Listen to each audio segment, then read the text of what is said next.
Welcome to A Place for Film, the IU Cinema podcast. On this week's episode, we're talking about the hero's journey.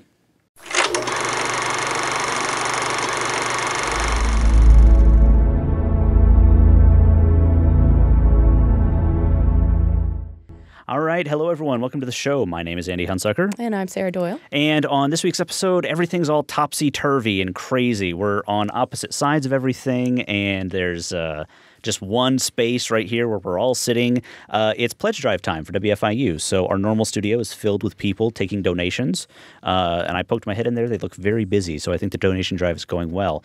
But anyways. Keep pledging. They will always take money. Pledge more. Yes, exactly. With us this week is Sean Connolly. Hey, Andy. Telecom. Are you a PhD student or master student? PhD here. Okay. PhD in telecommunications. So PhD in telecommunications. We're going to talk about your thesis, essentially. We are.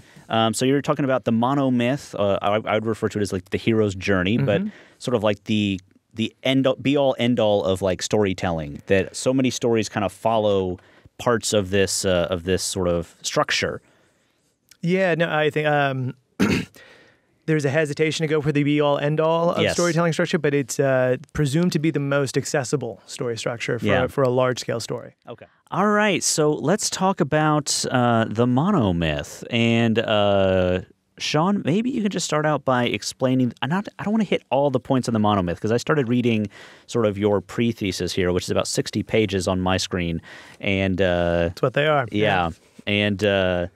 And there's a lot of steps to this process, but give me the highlights of what the monomyth is and just a couple movies that follow it really closely so people can have a sense of it, and we can talk more about it as we go. Sure. I think it'll make a nice discussion point to bring up the one from Mars that you were talking about before. But so the big genesis is in, I think it's 1948, Joseph Campbell, who's a folklore scholar, right? He analyzes, he sort of collects all the world's myths and religious stories and folklore by area. You know, here's this religion or here's this geographic area. Yeah. And when he kind of puts them in total, he notices this pattern that sort of each collective group kind of has these, what will end up being 17 steps, right?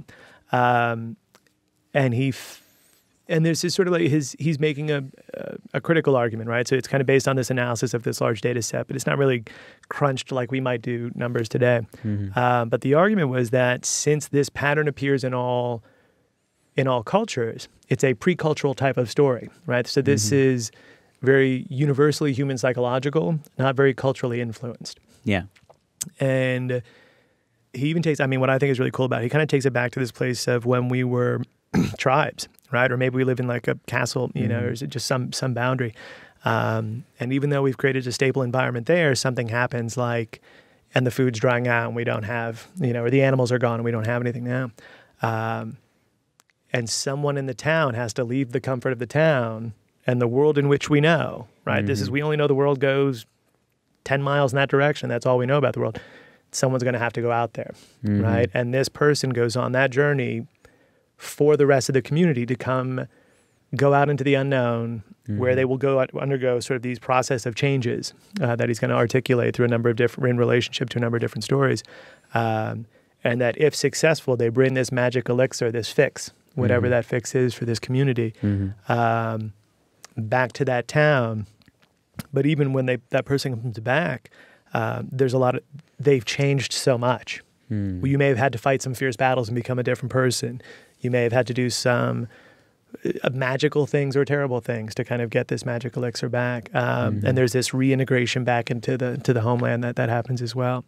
So he breaks it down into 17 steps that are common across all cultural patterns, cultural myths, cultural folklore. And what ends up happening so that's kind of what the monomyth itself is. So the reason it becomes important in movies is where you, again, to use as a talking point, the one from Mars. What's the title of it again? Alita, Queen of Mars. Alita, Queen of Mars, right? Yeah. So 1924 is a good time to kind of like get into. Movies have just been around for maybe 20 years at that point, right? You know, and it's, for the first 20 years, it's like, holy cow, that's a train. Yeah. Go to the fair and see the train move, you know? And it's not in front of you. It's not real. It's really crazy. Yeah. And they have sort of this I know you had Barb Klinger on not too long ago, so this sort of cinema of attractions. Holy cow, this is a circus, but there's not a circus here. Let's go look at that thing. Yeah. Right? And then they start moving into entertainment, and really essentially what they do is they just film plays. Yeah. Plays had been the performed narrative at the time. So someone would just stick a camera on a tripod and film people in a play. D.W. Griffiths kind of gets a lot of credit for this too. But I'm sorry. But when we've been reading books and we've been watching plays, that story can take any different lengths of times, right? You can put the books you can put down and come back to. They can be really internal, and we can sit with what this person's thinking. They can, especially a book, can be 100 pages, it can be 1,000 pages. And when we start to make this thing called a movie, people want to sit still for about 2 hours. Yeah. Right? And so they want to sit still for about 2 hours, and if you're doing something like this, Queen of Alita, Queen of Mars, you need backstory. You need, what is this about? And it's hard to just bootstrap that whole process. And so what ends up happening through the course of movies, one movie will be really successful, and everybody goes, cool, let's make another one like that, right? And so you kind of have bunches of weird movies. What's happening? I don't know what's happening. I don't know what's... This movie comes along, we're all like that for a little while, right? And then everybody kind of fumbles around that one for a little while, then a new one hits, and we're going to be like that for a while. And really sort of the person who starts really telling the story with the camera instead of just leaving it on the tripod is Hitchcock. Really starts to get in and move around. Because it takes till the 1950s just to make it feel like you're really somewhere with the editing, with the camera technique. You have to get to this period of realism first. And then he kind of goes to an expressive way. How does it feel like I'm in this movie versus objectively watching this experience? And then it'll all tie together in sort of the next step. So Hitchcock really helps develop what we call visual language. How do we use cinematic language to tell a story so we don't have to talk about everything? We can let the experience kind of be what it is and just feel like you're in that experience. And so they start teaching based on Hitchcock and Kubrick in film schools. And in film school in the 70s, George Lucas ended up with Steven Spielberg, John Milius, and Francis Ford Coppola. And when they're making Star Wars, Lucas has, you probably know, this enormously huge and complicated story that spans pretty much all 9 versions, all 9 parts that he intends to tell way back when. And it just took so much for you had to learn about the whole Clone Wars, really. It became this title crawl that got a bunch of stuff out of the way. Yeah.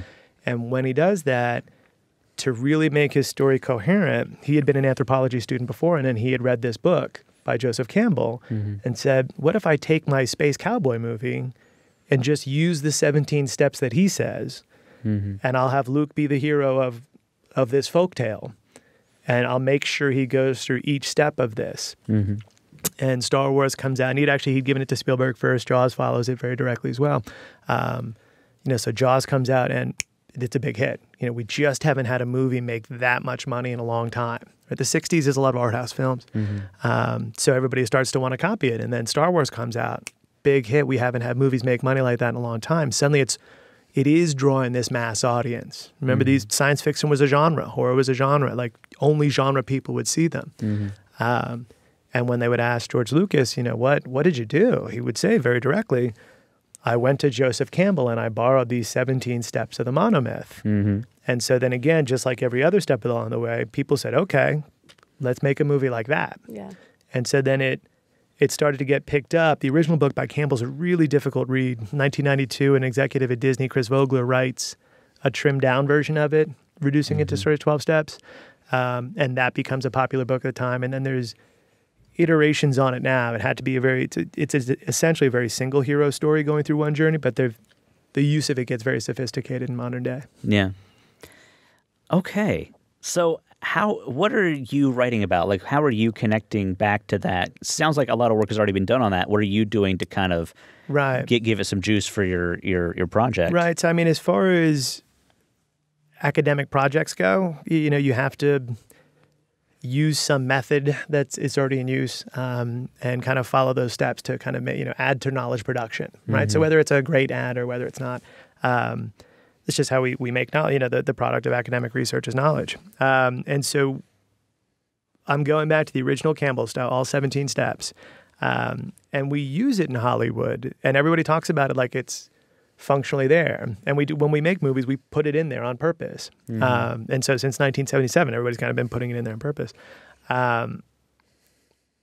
But it doesn't look like someone's actually gone through and done what's sort of called a content analysis and said, okay, well, a formal content analysis, if Campbell says this is supposed to happen, then these would be indications of that happening. And if Campbell says this is supposed to happen, then these would be indications of that happening. And so I've got the 17 stages. I think it comes out to 59 questions. And it's, does this movie... So the question I'm asking to see if there's any predictive quality to having the 17 steps in order in your movie. With the global releases now, we release worldwide versus domestic and then later globally. Yeah. Now that we're digital, we don't have to send prints around. Do movies that have left America and have opened globally, the ones that follow the steps most precisely, do they perform better in the market than movies that are at the bottom of global box office that have come from the studio system? Interesting. Yeah, because even though you kind of put it in, it doesn't always make it in. Yeah.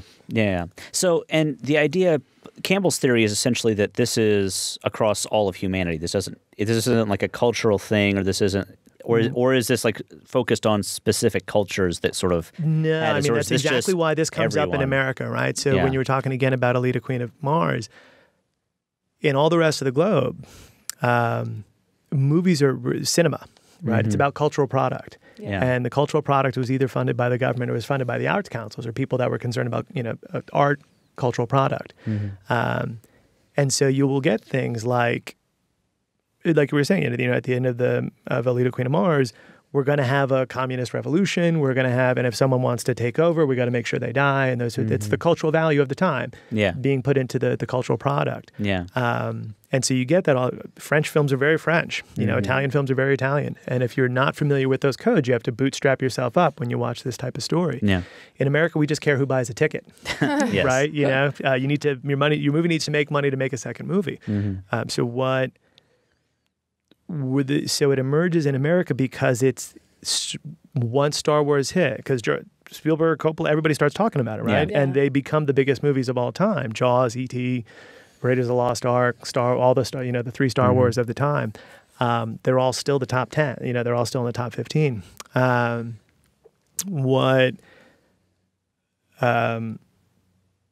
it happened in America because movie producers, maker of media product, just wanted to get out of the bound of genre. And it was assumed by this Campbell argument, it's a more human, psychological, universal experience. Yes. Okay. So even if you're anywhere else in the world, when we translate this, you'll be able to relate. Okay. It'll resonate a little bit. That's the ride that everyone enjoys. It's the ride everyone enjoys. Yeah, it's about a physical, it's about the mental metamorphosis of going through change. I'm going to be a different person at the end of this. Yeah. Right. We've all had to go through it at different stages of life. So, I mean, that's what I was getting at. That Campbell is sort of saying this is a human, this is not an American thing or a French thing or even, a Saudi Arabian thing. It's a human thing. This is how humans feel about the world.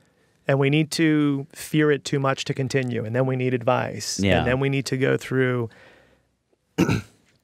training where we kind of gain new skills. And then we have to put our skills to the test. And then we kind of, we get to the next stage and the next stage and the next stage. Yeah.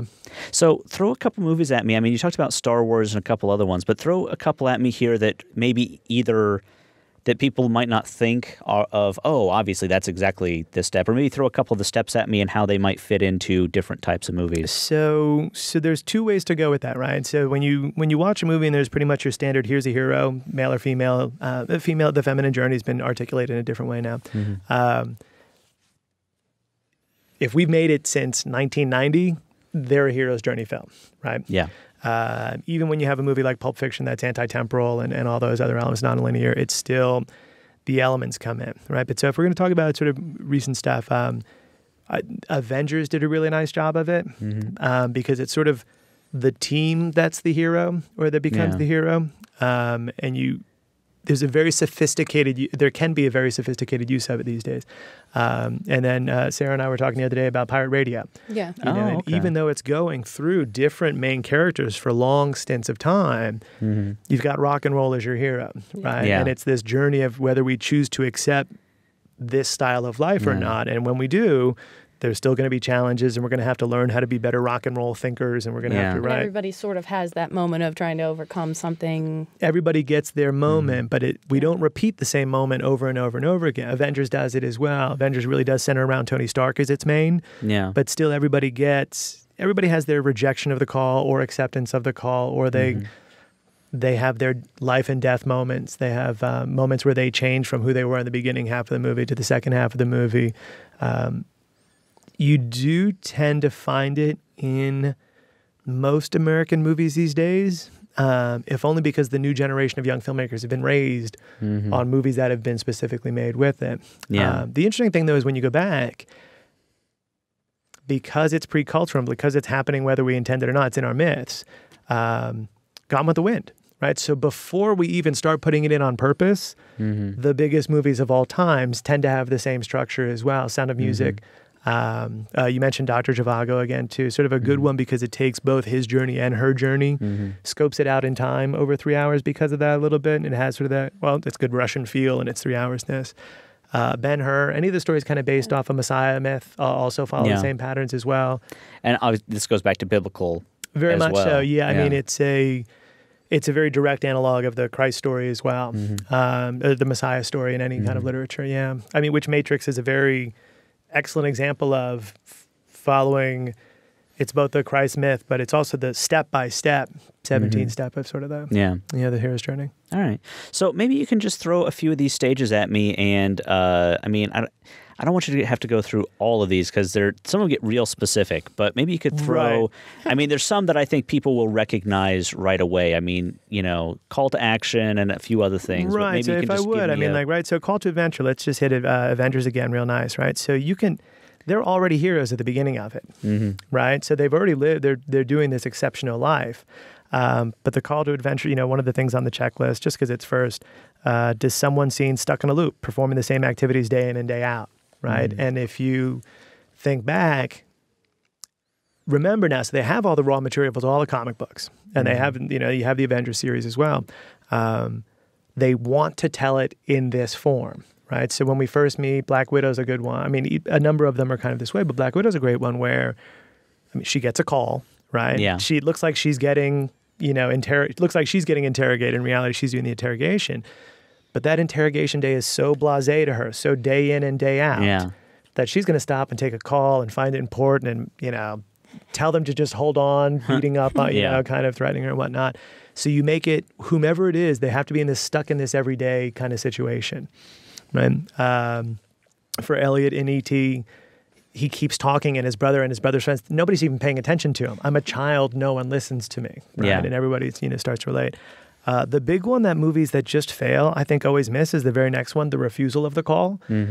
Your person who you're going to go on this ride with, they have to be a little against going on it in the first place, whether through fear or something else. So there's got to be a moment of hesitation in there. You need the hesitation a number of points along the story. That's really humanizing, it seems, right? That moment of hesitation. And we get it in the Hulk, in the Avenger. We get it. Tony Stark doesn't want to join, a little bit too. And it's sort of like he has to get courted in this different way.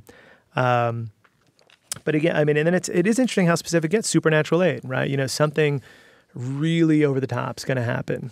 Something it's sort of the limit of human understanding. But there tends to always be sort of this moment where you meet and you reject it and fear for whatever reason you're going to back out of participating. But someone else comes and kind of convinces you to do it, right? So it's not that you just go, I'm not going to do it. Yeah, I'm going to do it. You're not a waffler. You have decided, no way. It's too dangerous. It's too not worth my time, whatever. Someone comes in who's been on the journey before and kind of brings you in. The next one is, two or three later, Belly of the Whale, right? So it's after you've made this choice to go on this adventure, there's always sort of this kind of sit there and reflect on it, peaceful moment, right? So, when Neo goes through he takes the blue pill. He takes the red pill. Takes the red pill. Thank you. Yeah, I always get that wrong.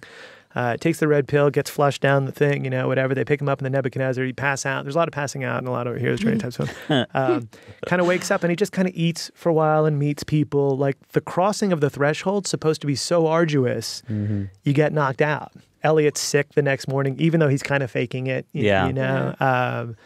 Skywalker's on the, and we kind of learn a little bit more about what we just left behind or where we're going to. Skywalker's on the Millennium Falcon, and they're talking about the Force, and Han Solo said, I've been from this side of the galaxy to that side of the galaxy, and I ain't never seen a... Yeah. When I read that, I thought literally Pinocchio when he's in the belly of the whale. Yeah, and Absolutely. that's his moment kind of reflection. And it's, again, I mean, the whole notion isn't that, hey, because we put it into movies now, it's only in movies now. The whole notion is, we should have felt this way about our favorite stories along the way anyway. And our best storytellers, it's not that it's a formula you follow. It's that if you want to tell an interesting story, you either have to, like, again, Queen of Mars, bootstrap every element of the story. Hey, audience, you got to learn this. Hey, audience, you got to learn this. Hey, audience, you got to learn this. But if I make it this universal experience, here's a person, some special event happens that kind of shakes them out of their normal one, and they think, am I going to change this time? But then they reject it, and then they get some help, and then they accept it and go on this journey. We all go on that ride, and the storyteller becomes free to kind of work with the details of this new environment or the theme they want to express or the premise that they'd really like to dig into so that they don't get stuck giving a lot of what we call exposition. I have to tell you everything so you can follow the story. You get to leverage what's already out there in narrative convention so that you can just go, see how this person's feeling? I'm going to use that person because when they have that feeling, let's move into this moment. I hate the word exposition because ever since I learned it and what it means, every time a TV show or a movie does an exposition scene, it sticks in my brain. And it's like, I used to just be able to ignore them completely and just be like, oh, they're just having a normal conversation. Now it's like, now they're just explaining it to me in the, in the most... in the most time-consuming way possible because they can't do anything else. You know? It is. No, I mean, how stupid do they think the public is? Right? Kind of, Especially like we have seen this movie before. Yeah. Or I've seen movies a bunch, and I've seen a lot of different types of movies. And if you think you need to kind of explain everything to me, you're not kind of giving me enough credit sometimes. Yeah. But there are some things, when you make an Avatar, you're on a different world, this is a different race, they have different biology, they have different habits, all those other sorts of things. To get there, you need a little bit of, this is what got us there. But the more you can leverage this entire story structure, as long as this person feels this way, we kind of relate to that person. And we kind of feel like we have identification perhaps, and we're going on this journey with them. And if they go through these, again, it's just sort of the argument, if they go through these steps while they change, we believe that type of change. Like when you were saying, he said, I don't know what these signals are. What are these signals? Someone says they're from Mars. They are from Mars. It's a bit too big of a jump. Exactly. Right? Same sort of thing when, is my wife, now I got to shoot her. I was surprised by that.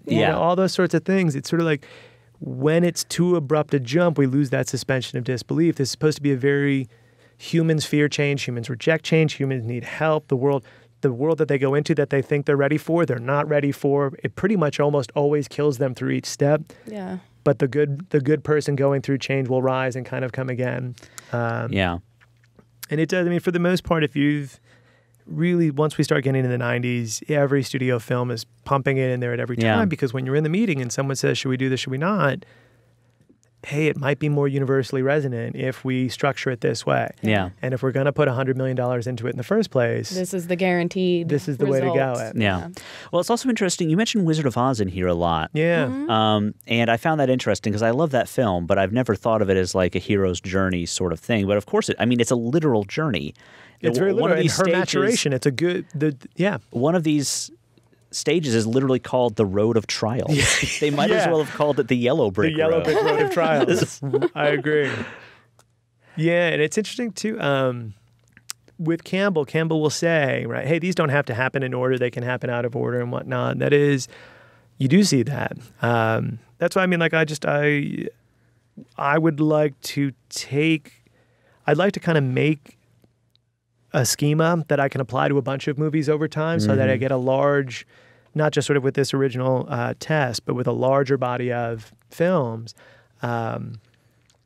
then kind of look at, I would get sort of a bedrock or sort of that grounding to kind of ask more advanced questions about it with more scientific approaches. Yeah. And so that's the direction I'm going in. But this is sort of I've got to go through this step to get all which films am I really going to look at when I say this one's really a Campbell's hero journey kind of film. Yeah.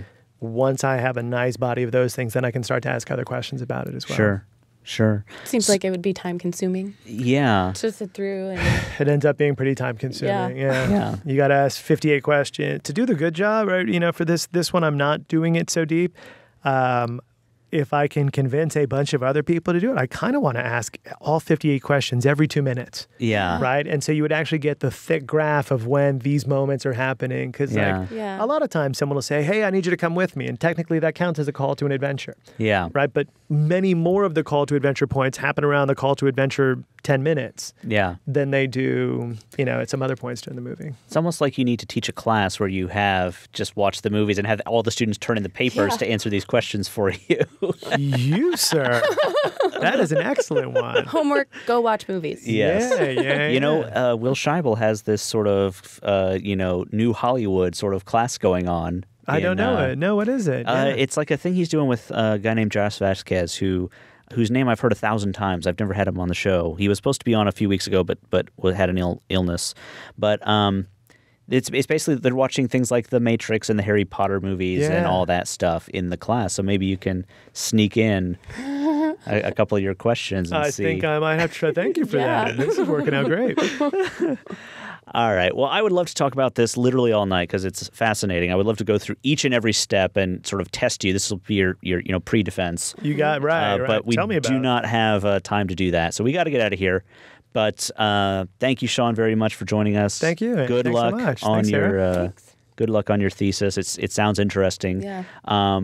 It sounds like an interesting thing to work on, frankly. I'm going to find an independent one that works.